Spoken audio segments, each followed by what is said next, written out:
Good morning students, welcome to the Swastic classes. I am Dr. Preeti and I am here to discussing about the topic that is the transport of the gases in the respiratory system.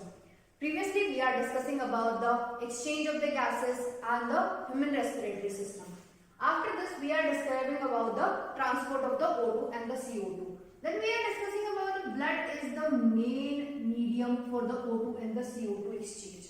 After this, the O2 is exchanged, or you can say O2 is transported by the blood, or blood having the RBC and plasma. The O2 in the RBC, the O2 having the 97% transport through the RBC. But in the CO2, this is only the 20 to 25% CO2 is transported by the RBCs.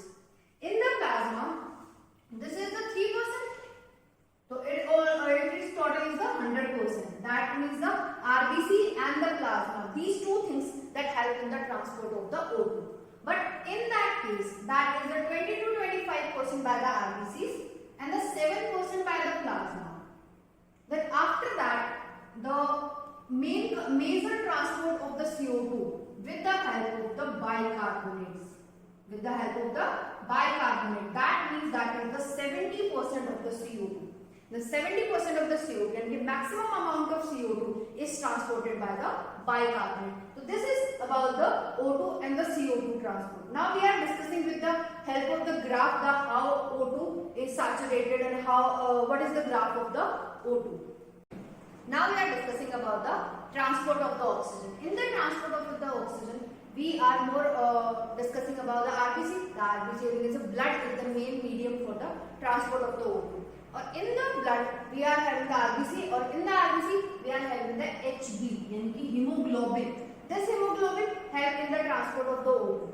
And this hemoglobin is the red color pigment that this is the red color pigment and carry maximum 4 oxygen in the one time.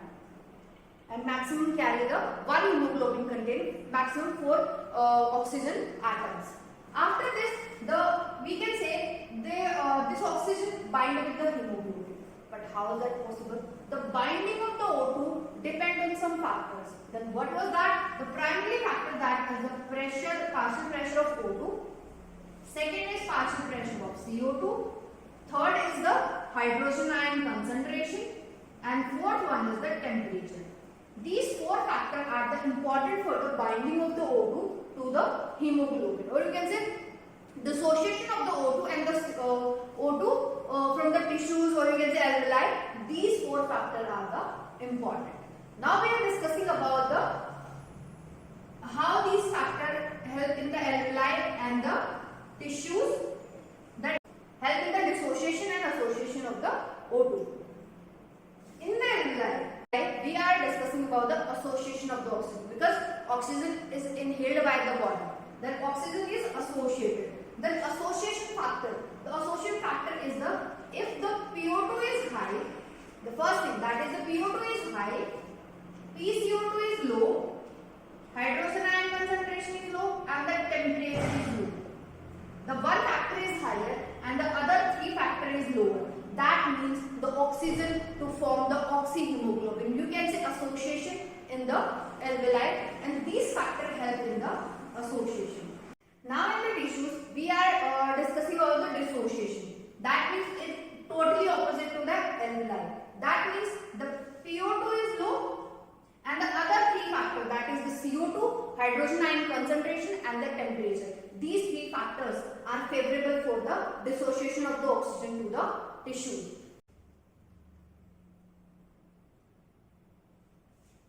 Now this is the graph that is this is the partial pressure of oxygen, and second one is the percentage of saturation of O2. And in the transport of oxygen we give this sigmoid curve.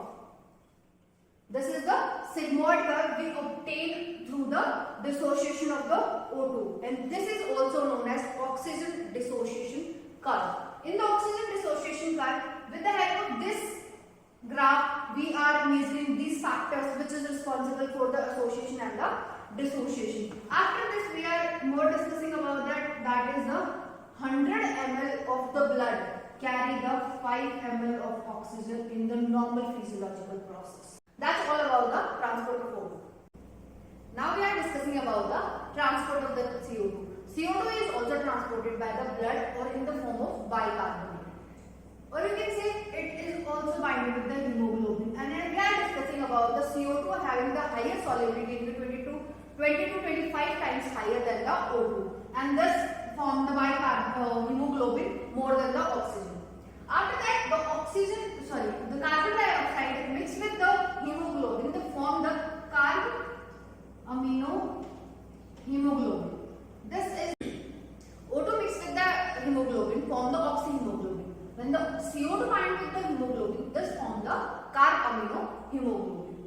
O2 depends on the factors. Some factors like the partial pressure of O2, CO2, H positive concentration and the temperature. But the CO2 mainly depends on the O2, only the partial pressure of O2. Or we can say that in the alveoli, the CO2 is also having the two major sites, that is the alveoli and the tissues. In the alveoli, we can say in the tissue there is the association, or you can say oxygen bind with the bicarbonates. Or in the tissues when the PCO2 is low. If PCO2 is low in the tissues, that means O2 is high. That means CO2 bind with the hemoglobin and form the carbamino hemoglobin. And this will lead to association. After that, in the alveoli, the dissociation occurs. In the dissociation, the PCO2 is high. If PCO2 is high, then that means PO2 is low. These are the two factors that help in the association and the dissociation of the CO2, or you can say the transport of the the transport of CO2 from the tissue to the alveoli. Now we are discussing about the one important enzymatic reaction, that is the formation of the bicarbonate. Now we are discussing about the one enzymatic reaction, that is the CO2 and water to form the bicarbonate H2CO3, and this form the HCO3 negative and the H positive. This is the main bicarbonate that helps in the CO2 transport. This enzymatic reaction with the help of one enzyme, that is the carbonic anhydrase. This is the important enzyme to speed up this reaction, or you can say the maximum 1 lakh in the every second. This transformation or the formation of this bicarbonate within the seconds. This enzyme that much speed up the reaction. This enzyme present in our plasma. And this reaction, that is the bicarbonate at the tissue level, or we are discussing about at the tissue level, we are discussing that the PCO2 is low. If PCO2 is low, that means this carbonic anhydrase help to formation of the bicarbonate, that is the HCO3 negative. This help in the formation of this, and the CO2 bind with this bicarbonate and form the carbamino hemoglobin, and now it shifted to the alveoli.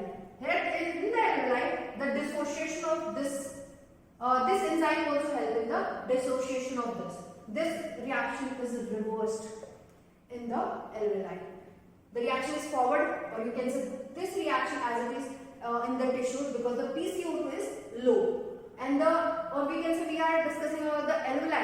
In the alveoli, this reaction is that means the 100 ml of the deoxygenated blood carry the 4 ml of the CO2. But in case of O2, in the normal physiological processes, the 100 ml of the oxygenated blood carry the 5 ml of O2. But in CO2, that is the 4 ml. So that's all about the transport of O2 and CO2. Okay. Now we are discussing about the regulation and some disorders of the respiratory system.